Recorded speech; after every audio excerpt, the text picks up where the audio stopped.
My name is Chris Noreika, at Freeze Your Flight on Instagram, and you are listening to the Zen Disc Golf Podcast.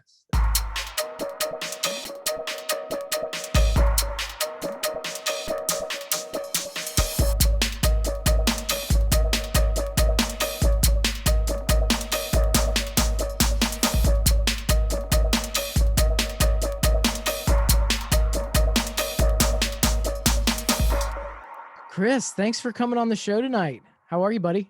Doing great, Pat. How are you? Thanks for having me. Oh, I'm doing so fantastic. And so a lot of people may not know about you, but you were the photographer for my last book.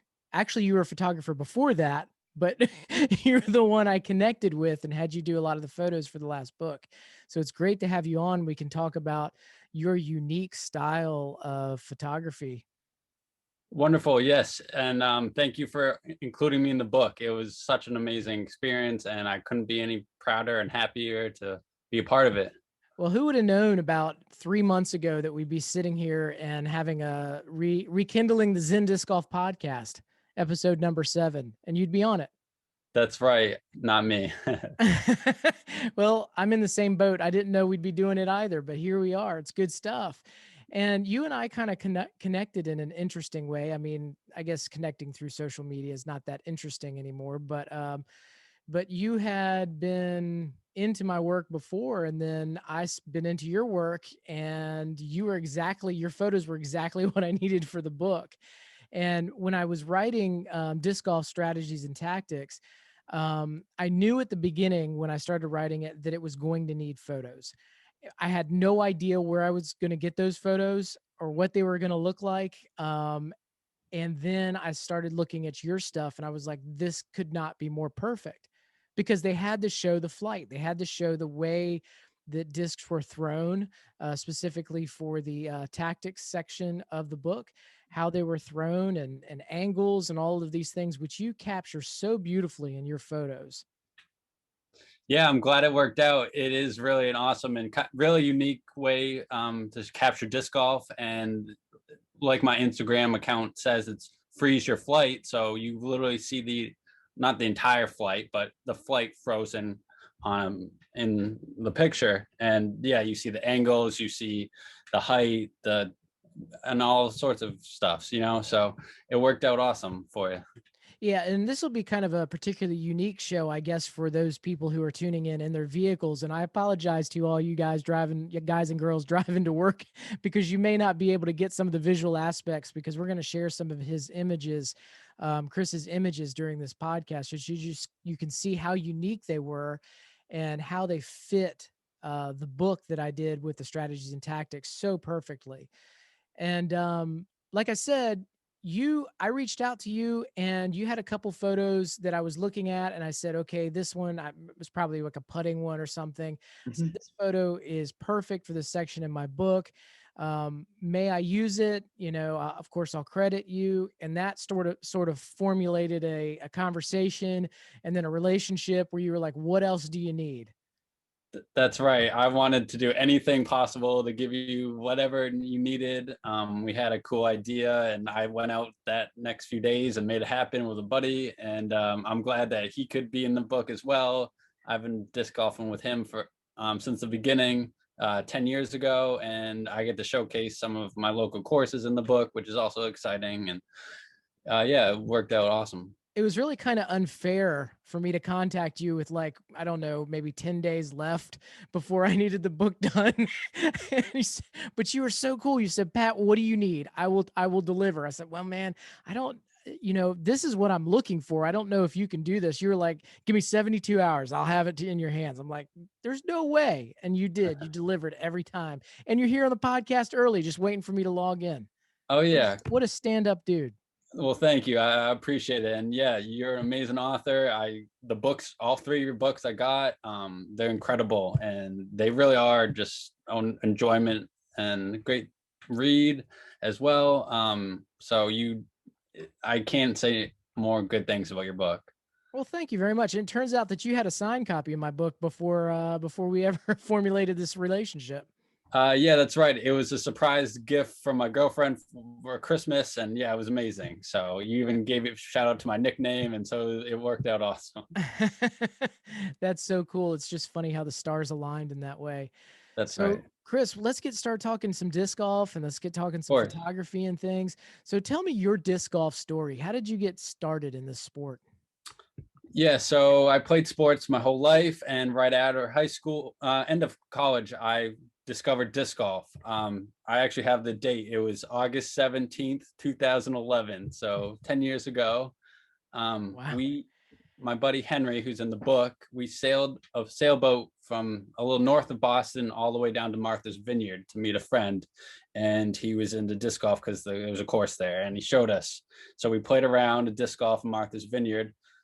Come back later that next week with my one disc. We bought at the gas station down the road, and then realized there was a course 20 minutes away, and we're like hooked ever since. You get the disc golf bug. Well, And you know the date. What was the disc?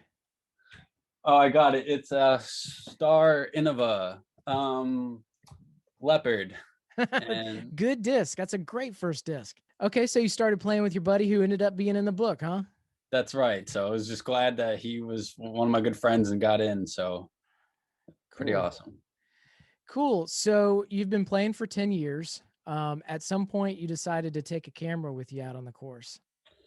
That's right. So I am a what it's called a GoPro disc golf action sequence photographer. Very, very niche subject, but not in our community. So I started off with a GoPro Hero 3, and this is in 2012. So I've been doing it almost 9 years. Back then, you just put the camera down. You couldn't really see what it was going to look like, and you just click it. And I Right. have to There were wait till no I get screens on the back. that's right. So now they have screens on the back, and they have a GoPro app, which is cool. So I can look at my phone, see what the shot is, and then even click it on my phone. But I use a remote. Yeah. And so essentially it's called action sequence photography. And where you've probably seen this, Pat, and mostly a lot of other people, it's popular in like skiing or snowboarding and skateboarding magazines, Oh, yeah, where definitely. a guy goes off a jump and you see the guy going across the air, like 20 of them or whatnot, or a guy grinds a rail on skateboarding and you see him going across the rail. And so that's kind of where I got the idea from. Yeah, I And never put two and two together. As soon as you said skateboarding, yeah, I can totally picture the guy. It's the same dude, multiple takes of him, grinding on a rail or doing a kickflip or something. Yeah. that's And you're right. doing that with discs. That's right. Look And at you. I'm a sports journalist major. And so in college, I had a sports photography class. And that's kind of where I had the idea. Like I had this GoPro. I'm like, well, what am I going to do with my GoPro? Like, and then they have a burst mode. And that's what you do is you take a burst shot. So it'll take 30 pictures in 1 second.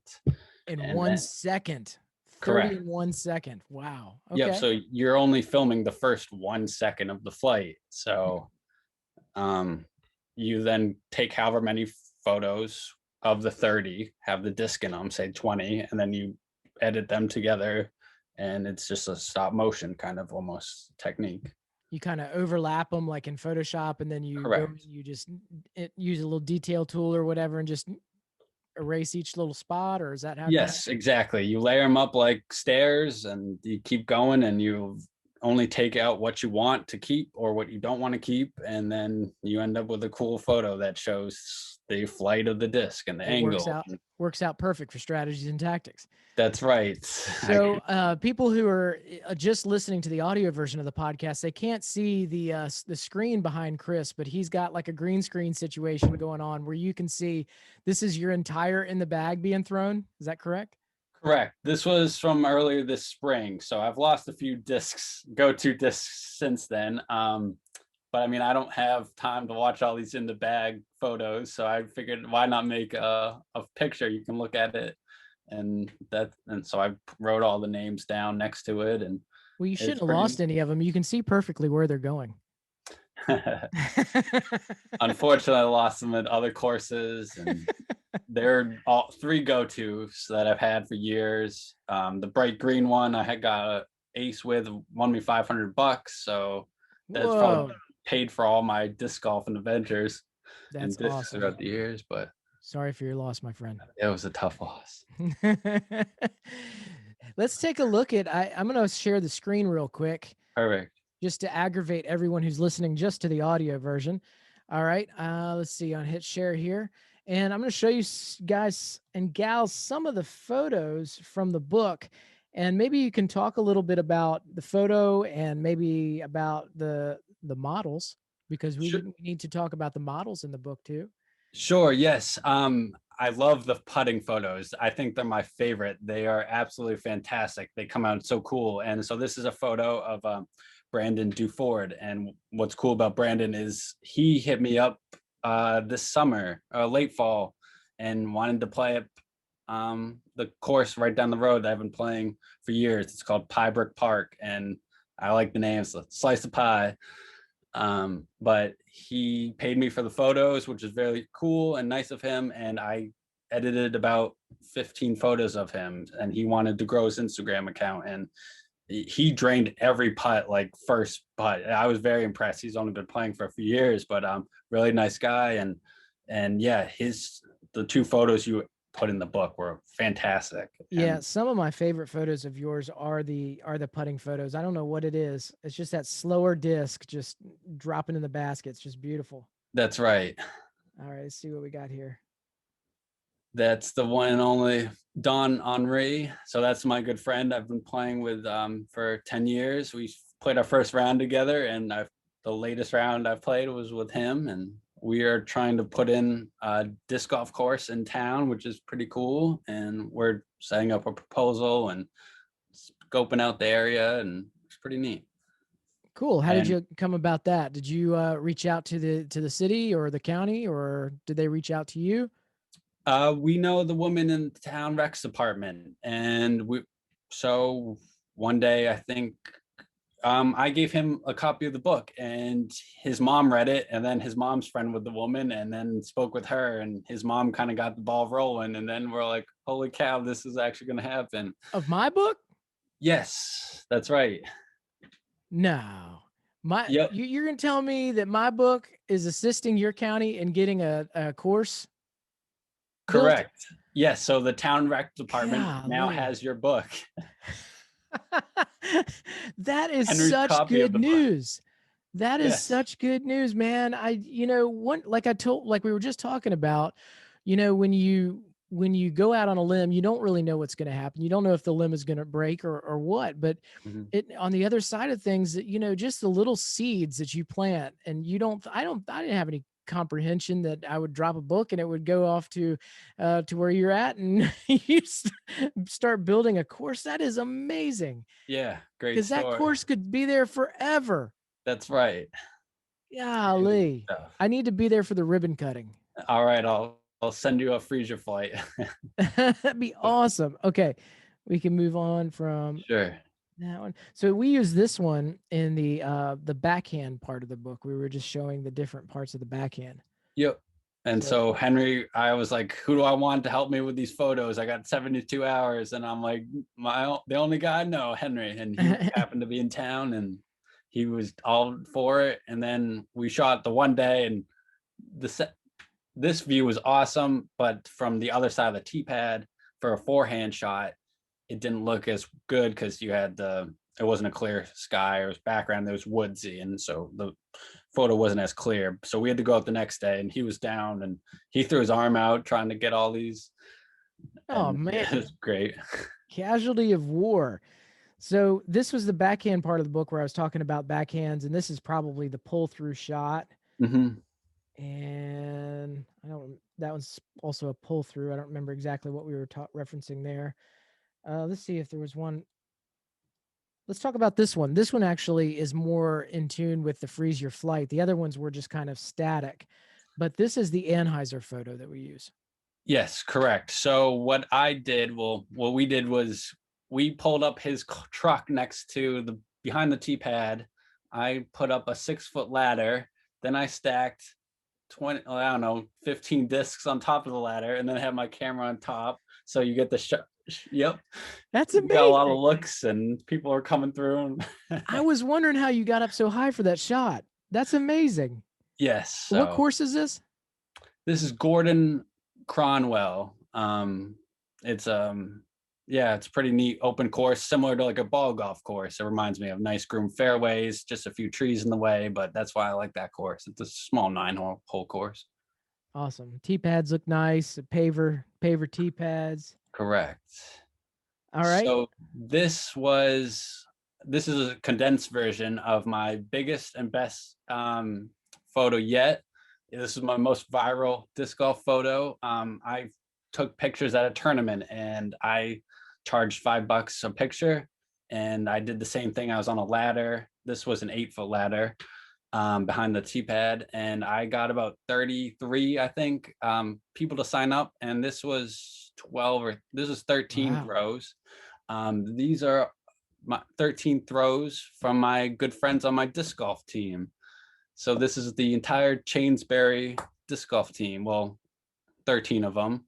There's about 25 of us. I want to talk about that later. It's a New England Team Challenge. It's a winter disc golf team league that to get you through the off season.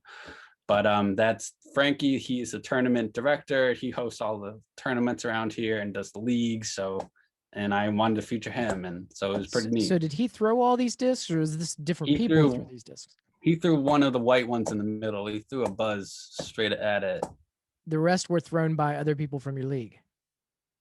Yes, my 13 other friends on my disc golf team. So each one of them has a throw. So essentially, all my other friends got throws in your book. Oh, that's really cool. I would have never known that if we weren't sitting here talking about it. I would have Yes. thought he So threw them all. And nope, he he just threw catch the the one. glory. Correct. Cool, man. And Yes. you know what? An unfortunate thing is when I did the book, as I mentioned to you, I said I'm going to have to do these in grayscale. So these photos, you do have these available on your Instagram, and a lot of them are actually in color, but we reduced them to grayscale for the book because that's what the publisher required. I did my best to try to bring out all of the highlights and the shadows, and get a good contrast off them, and they printed out really good as well. Yes, I agree. Yeah, they look great. So nice contrast, and yeah, they look sharp. So this was one of the throws over the pond at the Amesbury Pines tournament. That was part of the bigger group photo, but yep. So it was a great follow through. Nice kid. He's from the Cape Cod, so yeah, I really like him, and it was a great Anheuser kind of throw. Is this disc in this other photo too? His was not. Well, what was great is you picked the one of my team, and I was so pumped about that, and so it was awesome. Oh man, you could have gotten me to list the team name in the book too, under credits. That's all right. I give him a shout out. So that's actually me, and I got a photo in there. Yeah, and you said I don't know what in the world you're going to use that photo for. That's right. I was like, my elbow's not tucked. That's terrible form, but this is a really cool, unique tunnel shot throw, and it happens to be right next to the side of a hockey rink, and it just screams, bounce it off the wall. Well, And you've got a lot of photos from that position there doing similar things. Is this an actual hole where there's a basket down here? the basket is to the left of the gas tank. Yep, right adjacent to the gas tank. It's kind of just tucked in, so you can't see it, but it's just an incredible hole. It's like a mini golf course, kind of. Nice. So I ended up using this photo, not so much for technique or anything like that, but I wasn't judging your technique like you were. No, but I used it for the cover of the play chapter, where I went into depth about why just play is important. Yep. Obviously competition is important and practice is important, but equally important is play and having a good time in the sport. I couldn't agree more. Just going out, having a good time. And that's what it's all about, is getting out into nature and enjoying yourself and enjoying your company with your friends and kind of escaping reality. And that's, one of the reasons why we're all just hooked on disc golf and, playing fetch with yourself in the woods. That was probably one of my favorite chapters in the book to write, was the book on play, and obviously the book on mind, or the chapter on mindset. I was like, well, I've already written this one. but I was able to be a lot more specific. So what was your favorite part of the book? Ooh, so when you described all the angles, just the techniques, I really loved the rollers. That was really cool. I didn't really think about the steepness of the angle, like a 70-degree, or it lands on a 45-degree angle. And maybe a few days after I read that, I went out, and I think you said like you want to throw it as hard as you can. And so I just knew I got to throw as hard. And I threw a 485-foot roller for an eagle. I couldn't believe it. Yep, I was just thinking about your book, and I'm That never is gonna do awesome. that again. Testimony, people. That is awesome. Dude, That's right. congratulations on that. Thank you. That's great. Yeah, Yeah, so I glad to be a part had of it. never gotten that close, and all of a sudden I look and it's 3 feet from the basket. I may have wrote about it, but you did it. Oh well, thank you. It must have been all those YouTube videos I've been watching. Nice. Tell me about your journalism major and how that kind of has moved into disc golf. Yeah, so I'm also I got a certificate in graphic design. So what I want to do is combine my sports journalism degree and my graphic design certificate into like a sports career. And so I've been doing a lot of sports graphics, and you see them all for the time for all the major sports, but there aren't a lot of people doing sports graphics for disc golf. And with Instagram, it's such a big um opportunity, So that's Right. And kind of what you're talking about, kind of you do like little like baseball card looking type things, sort of digital. That's right. So I enjoy stuff like that, and I think that's one of my goals, is to do stuff like that for a big disc golf company, or even do like an in the bag for all the pros they sponsor, or just any pro really. But Well, that'd be great. That'd be great. Hopefully, somebody can reach out to you after this podcast drops and says, either hey, I want you to make my card, or I want you to do my in the bag for my players. That'd be great. it would be a really neat thing. I mean, yeah, like I don't have time to listen to a 20-minute video of in the bag where they talk about every disc, but if I see it all in one photo and see, oh, this is that disc and it hooks hard right, or this one he throws dead straight, and it's pretty neat. So It's funny at the end of disc golf strategies and tactics. One of the major sections that I ended up dropping out of the book was going to be what I call the compendium, mhm. which is additional material. And very early when I first started writing the book, I knew what was going to be somewhat was going to be in my compendium. And one of them was going to be like a glossary of terms, which I realize has been done on the internet. But, I was just going to try to do that. And then I was going to do in the bag of the top 100 players. And I actually got to player like number 70 and watched all those videos of Oh them, wow. and if they said, oh, well, this is my utility disc, I use it for rollers, I would actually list it in there. This is their utility disc that they use for rollers. But then when the actual writing in the book got to be 260 some odd pages, the compendium just got knocked. So, so it's Understandably so. so if I would have had an image of every, just like you got, it would just been one pager for each player. That's right. See, we're on to something for the next book. I thought about it, but man, the beef, the meat of the book just kind of took over, and it just became unnecessary. There are some things other things that got cut out of the book for time constraints, but the compendium probably will not be added to any further editions. It was a lot of work I put into it. Yeah, I believe it. And props to you for writing it in such a short time. That was incredible when you told me it took you just about a month and that was your deadline. And that's really cool. Yeah, my wife calls it insane. I think it's cool. Yeah, actually it was actually 16 days. 16 days of writing. Wow. Because the other 12 days or whatever I was at work. Yep. But the other 12 days I was researching, you go to the office and shut the door, nobody can see what I'm doing. I'm researching disc golf. But Not a yeah, bad gig. that was definitely a quick write, but I definitely think it's the best material I've put out so It is far. great from a journalism standpoint. explain everything, and it's clear, it's concise, you go step by step and don't get ahead of yourself and say, yeah, we'll talk about this later, and then you go on and talk about it later. And yeah, it was well written. Like I said, I can't recommend highly enough. And I've been playing for 10 years, so I'm like, well, what am I going to learn in this book? And there were a lot of things, and I just nuances I picked up and different ways to think about certain stuff you wrote about, and it was great. Thank you, man. I really appreciate that. Of course. You never know when you go out on a limb with something that's creative, how it's going to be perceived by the world. Like I think I even mentioned in either this book or one of the other books is that anything you do is going out on a limb, and sometimes you just got to do it. That's right. Sometimes you got to make the leap and hope there's a net to catch you. That's right. Or just not even care. Another way to look at it. It's just like when we started with this book. Like I said, I did not know. I knew that there had to be photographs. See, my wife is a photographer too. She's not an athletics photographer. She does portraits and things like that, and she's an artist.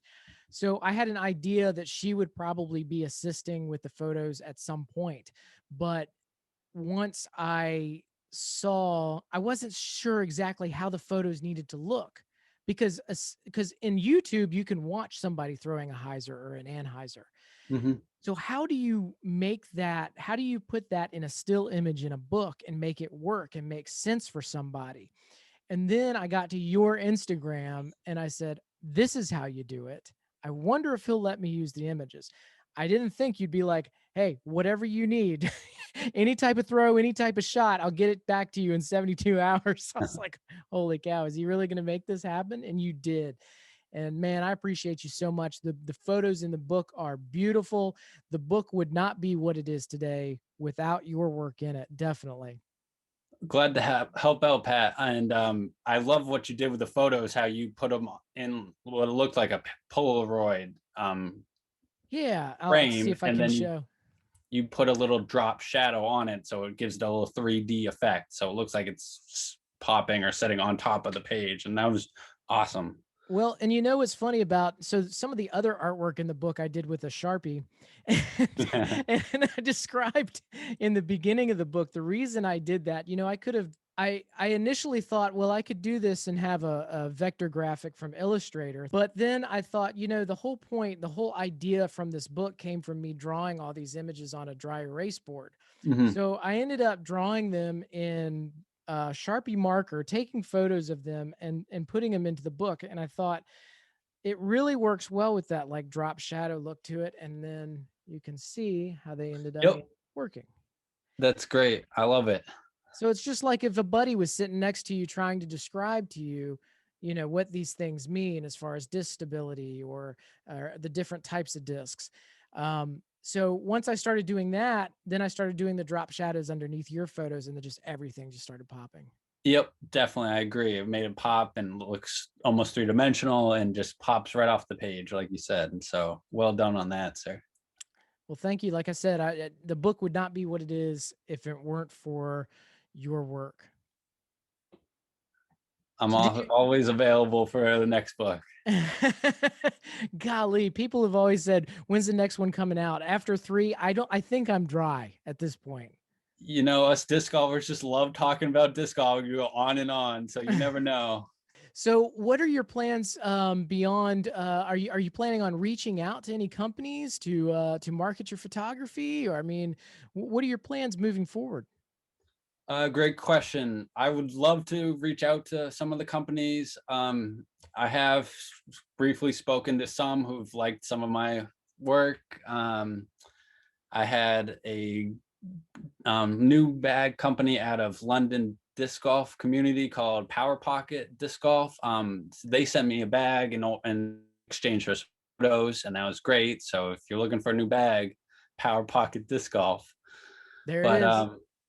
I would like to go. I'm from Massachusetts, so I'd like to go to the Maple Hill tournament this year.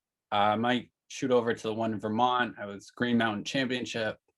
It depends on work, but could also go down to Maryland. I think it is another one that's 8-ish hours away. But yeah, like I said, if any pros are in town, I'd love to get photos of them and do an in the bag or just anything of the sorts. But Well, you've been speaking to some pros. They know of your work already.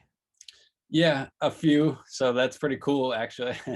Yeah, because you put out a calendar this year, and I've got it on my wall. It's by my head, Yep. Oh, I see it. right yonder. I don't have the dates showing. I just have the coolest photos or the ones I like the best. Awesome. Using it as artwork. Perfect. But yeah, you said that some pros ordered your calendar and they know about your stuff, so that's great.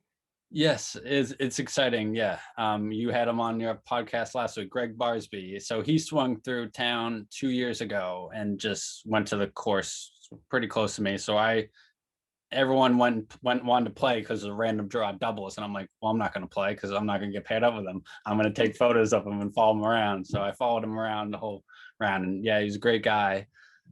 Greg's I've such a been good trying. dude. What a fun Yes. podcast we had. Yep. It was a great listen. He almost got an ace off for me for the camera, bounce it off the pole. But That's awesome. I've been chasing an ace on video for a while and finally got one this summer. Henry, who's in the book, he scored one, but he threw so quickly. I had it from a side angle and it just looked like a little slice of, you couldn't really see it that well, but it's on camera. And you got a calendar into Simon's hands too, didn't you? I did not. I sent him a photo of him I took. He played in the tournament. He loves the course that's nearby, and he played. And right after, he was nice enough to take a picture, just a putting photo, and I sent him a nice photo of it. So that was cool. Hello, friends. I just wanted to take a second and answer a question I've already been asked several times within the new season of the podcast. And that is, hey, Pat, how can I help you keep going strong with this podcast? And the answer is just subscribe on YouTube and make comments and watch these videos. What that does is that really helps the algorithm on YouTube push these videos to more viewers. And then, of course, there's always the books and the apparel that's available on zendiscgolf.com. One of the ones I'm very excited about is the new book, Disc Golf Strategies and Tactics. And if you haven't already seen this book, it's about double the size of the last several books. And it really delves into both the physical and the mental sides of disc golf. So I think there's something in here for everybody. It's split up into 5 parts. It's split up into discs, throws, weather, preparation, and competition. And it goes in depth as I possibly could go with everything that I've learned or could find or have interviewed other people about to make your disc golf game better. So, subscribe, make comments, watch videos, and if you feel inclined to, purchase the books on Amazon, the apparel on zendiscgolf.com, and let's get back to the show. You know, I'm a fan of photography. I'm a fan of disc golf. I'm a fan of disc golf photography. But the way that you do things is completely different than what you see in everyday photographers on the course. I mean, with your photos, we've already talked about it. You can see what's happening without the picture having to move, without it being a movie. Right. Yeah, it's really Gotta be neat. time consuming, but it looks amazing.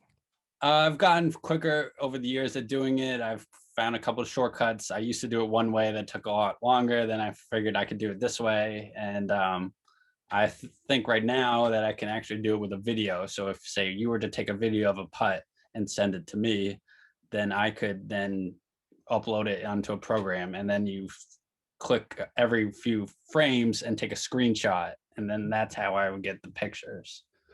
Right. And so what you're going to do now is you're going to start selling some of your work, asking for some videos, right? You can get some of these Instagrammers who want to have their flights frozen. Correct. So if you want your flight frozen, you need to take a video. You need to have it on a tripod or a stool or just on the ground. So it needs to be still. You don't want it to be moving or panning or zoomed in or zoom out. And if you want to send me a picture of a video of a drive or a putt, I could potentially edit it together and send it back to you. My other funny idea was, if you want your disc in a photo, you send me your disc and I'll throw it. Then I'll take a picture, edit it, send back your disc, and there you go. All right. So tell me about your league. You said you wanted to cut back and talk about your league a little bit. Yeah, so this is a winter off-season league. It's called New England Team Challenge, Winter Team Challenge, and it's been going on for almost 9 or 10 years, maybe more. I'm not sure. I've been a part of it for 3 or 4 years. This would have been my fourth year, but COVID cut it short. I wanted to play in previous years, but I just couldn't with work. So essentially, what it is you at your local course form a team. Um, about 20 players. You have 18 men or a couple women spots, and you would go and you either host a round or you go to a match. And what it is it's the morning round. You do singles, so team captains pick who you're going up against, matchups in the morning.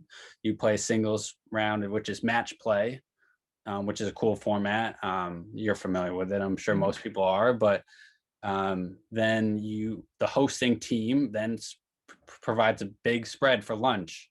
They provide like 15 crock pots full of food. So that's essentially what the best part is That's what I'm the talking big about. spread, and you enjoy lunch with the other team, and they feed you like kings for the day. And then in the afternoon, you go and play.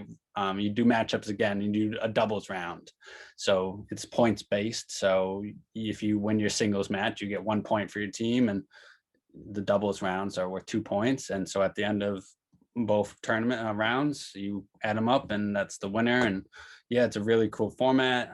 It's part of New England, so but I think it should be across the country. Every state should host their own, and you should start the Zen Disc Golf Winter Team Challenge. I've had ideas about and little mini dreams about tournament directing and getting involved with that.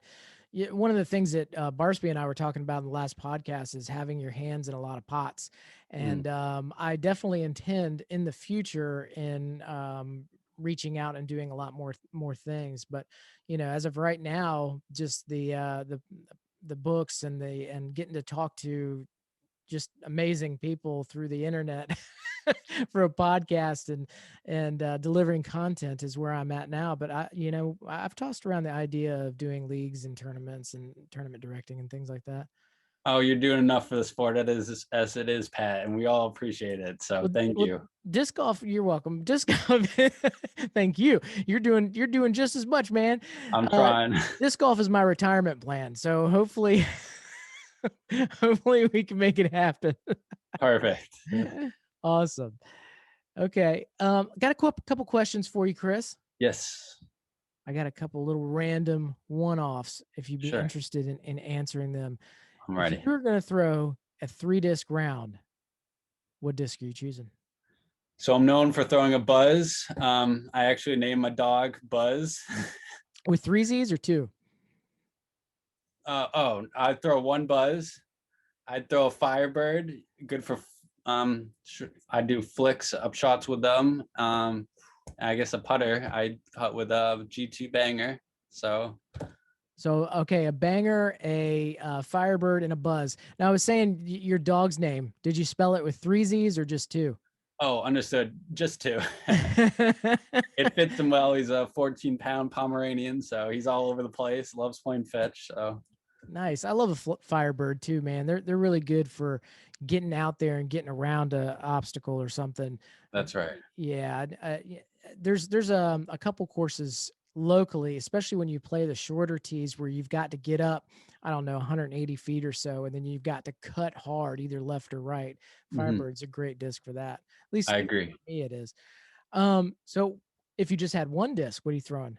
It's got to be a buzz. You can throw it straight. You can put on either of the hyzer and Anheuser, and it's pretty accurate within 300 feet. So I just love whipping it as hard as I can, seeing it fly. But Yeah, I used to love my buzz. I had a buzz back in the day. I haven't thrown one in a long time, but that definitely is a very popular answer for single disc round buzzes. yeah, and as of Good recently, disc. I've been starting to like the Rock as well. So it's another popular mid range. But Yeah, definitely. I got a couple rocks, but yeah. I'm still getting used to those, honestly. I just started throwing one of those within the past couple months. So, second question. Mhm. All right, you got to choose one pro doubles partner. Who you going with? um, good question. I I really like watching Calvin Heimberg. He just mashes. I mean, you can't really compete with that distance, and his putting game is fantastic. But he was so entertaining to watch last year, so Oh I'd go yeah, with him. he means business. I got to That's get him right. on the show. He means business. You need to get him on the show. Yeah. All right. One course to play for the rest of your life. Where are you playing? So I do live about an hour from Maple Hill. But I guess I'd say Maple Hill. It just was the top rated course in the world. So and then there's Heck four yeah. layouts. So Heck yeah. That's a good pick. Tell us about your t-shirt. yes, this is a cool disc golf artist on Instagram. A shout out to Basky Disc Golf, and it's a really I call him the Banksy of the disc golf world. He's made a couple Banksy posts, artworks of disc golf. It's all disc golf related artwork and graphics. He's a graphic designer. It's just a happy family of disc golf basket We got a happy tree tree, a happy sun, a happy cloud, and a happy disc. So I happy mean, disc, and a disc golf happy makes happy us disc. happy, and you do what you love, and you're supposed to just have fun doing it. And so it's a great little shirt. I love it. I love it. Chris, thank you so much for coming on the show. Yes, thank you for having me, Pat. I appreciate all that you do and all your work and being in the book and coming on to talk to me about it. And everybody, look out for Chris. Follow him at Freeze Your Flight. Use underscores between each word, and follow him. He's doing some really cool stuff for disc golf. Chris, it was great. Thank you, sir. I had a blast, Pat. Great time. Good talking with you, sir. Thank you for writing the books and including me. Everybody, have a great weekend. Hey, you too. Peace out, Pat. See y'all.